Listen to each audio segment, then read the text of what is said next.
ایک دفعہ نا کچھ بیمار تھا زیادہ، اور منفرد بات یہ، انوکھی بات یہ کہ میرا ایک بچہ بھی بیمار تھا، اور اس پر تھوڑی سی مشکل یہ کہ کچھ چھوٹی موٹی ارد گرد کی پریشانیاں بھی تھیں، یہ تعمیری کام چل رہا ہے، فلانا کام چل رہا ہے، فلانا کام چل رہا ہے، تو سمجھ لیں 5 10 20 چیزیں اکٹھی ہو گئیں، تو میری طبیعت پر کچھ بوجھ بن گیا، لیکن تھوڑا سا نا زیادہ ذہنی طور پر میں اپنے آپ کو تکلیف میں محسوس کرتا تھا۔ تو ایک رات میں تسبیح میرے ہاتھ میں تھی، تو میں حسبنا اللہ و نعم الوکیل نعم المولا و نعم النصیر اس کا میں وظیفہ پڑھ رہا تھا۔ تو پڑھتے پڑھتے میں نے نا سائیڈ چینج کی، رخ پھیرا۔ اچھا، کبھی کبھی یہ ہوتا ہے کہ آپ کے اندر سے ہی دکھ اٹھ رہا ہوتا ہے، اور کئی دفعہ آپ کے اندر سے ہی سکھ اٹھ آتا ہے، جواب آ جاتا ہے۔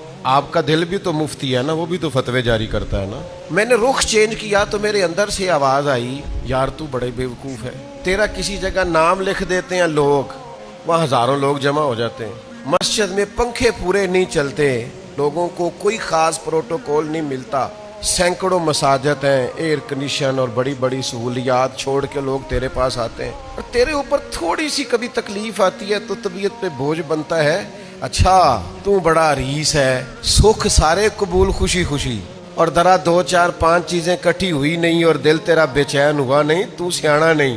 اچھا، خود ہی ٹینشن تھی، بس رخ میں نے دوسری طرف کیا تو آوازیں دوسری آنی شروع ہو گئیں، شام کو میں اٹھ کے بیٹھ گیا۔ یہ آپ نے نا اپنے اندر سے طاقت لینی ہے، آپ کے اندر ایک روح ہے، آپ کے اندر ایک خیر کی قوت ہے۔ جب بھی کوئی مایوسی آئے نا، ایک سرکار کا فرمان سنیں، نبی پاک علیہ السلام نے فرمایا تمہیں اپنی بیوی کی کوئی عادت ناپسند ہو تو اسے بغض نہیں رکھنا۔ یا رسول اللہ کیا کریں؟ فرمایا اس عادت پہ غور کر لو جو تمہیں بڑی پسند ہے۔ آپ نے صرف کمزوریاں نہیں دیکھنی، آپ نے زندگی کے اندر خوبیاں بھی ملاحظہ کرنی۔